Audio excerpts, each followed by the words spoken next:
दोस्तों, अगर आपने इसका पार्ट 2 नहीं देखा है, पहला आप उसे देख लीजिए, नहीं तो आपको ये स्टोरी समझ में नहीं आएगी। पिछली वीडियो में आपने देखा था कि वहाँ पर एक जवान लड़का आया था और जुबैदा उसके मतलब जुबैदा उससे प्यार तो नहीं करती थी, पर वो उसे अपने प्रेम जाल में फंसाना चाहती थी क्योंकि वो एक नवाब राजा का बेटा था।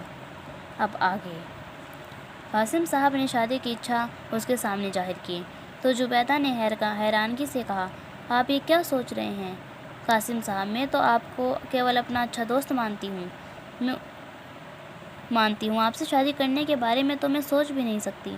मुझे इस विषय में सोचने के लिए कुछ वक्त की ज़रूरत है, और उस बात की क्या गारंटी है कि उम्र भर आप मुझसे ऐसे ही प्यार करेंगे? मर्द शुरुआत में तो इसी तरह प्यार कर दिखाते हैं, परंतु जवानी ढल जाने पर जब उनका दिल भर जाता है तो उनकी नज़रें भी बदल जाया करती हैं। मेरी सहेलियों ने मुझे ऐसा ही बताया है। कासिम साहब जज्बाती हुए गए और उसका हाथ थामकर कहने लगे, जुबैदा, तुम मेरा प्यार हो, मेरी चाहत हो। मैं तुम्हारी किस हद तक पूजा करता हूँ ये तुम नहीं जानती।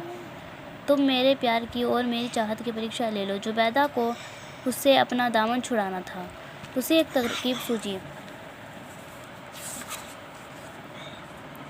उसने कहा, यदि आपकी मोहब्बत इतनी सच्ची है तो मुझे एक नरभक्षी बाघ की खाल लाकर भेंट कीजिए जिसने कई लोगों की जान लेकर खौफ खोल रखा है। ये शर्त तो कासिम साहब के लिए विशेष मायने नहीं रखती थी, क्योंकि वह तो एक तजुर्बेदार शिकार थे। वे फ़ौरन ये वादा पूरा करने के लिए राज़ी हो गए, जबकि उनके एक शुभचिंतक सेवक ने इस जानलेवा मिशन पर जाने की इल्तिजा भी नहीं की थी।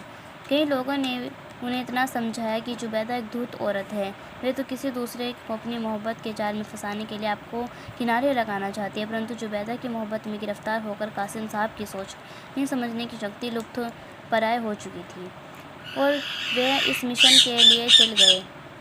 जिस जंगल में बाघ ने आतंक मचाया हुआ था, उन्होंने उसे करीब वाली बस्ती में पहुंचकर एक बिना आबादी वाली जगह पर अपना डेरा डाल लिया।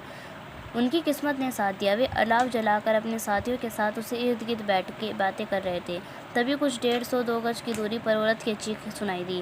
कासिम साहब अपने दल के साथ घटनास्थल पर पहुंचे तो कुछ औरतों की उसकी नरभक्षी बाघ ने आक्रमण किया था। एक औरत की मौत हो चुकी थी। ज़्यादा लोगों ने कदमों की आहट से बाघ जंगल की तरफ चला गया। उस औरत के शव वहीं पड़ा रहा। रहने के लिए राजी कर लेने के लिए बाद कासिम साहब ने अपने साथियों को वापस उनके पड़ाव पर भेज दिया और खुद पास की झाड़ी में बैठकर बाघ को वापस आने की बाट देखने लगे। कुछ समय बाद बाघ अपने शिकार का सेवक करने पहुंचा। आकाश पर तारों का झुरमुट छा गया। चांद निकलने में भी समय बाकी था। तारों की धीमी रोशनी ने कासिम साहब ने झाड़ियों निकलकर चंद कदमों की दूरी से बंदूक चला दी। बाघ ने वहीं पर दम तोड़ दिया। कासिम साहब अगले दिन बस्ती के लिए कुछ लोगों के साथ अतिथि गृह तशरीफ़ ले गए और वहीं से जुबैदा को अपने कामयाबी की सूचना दी।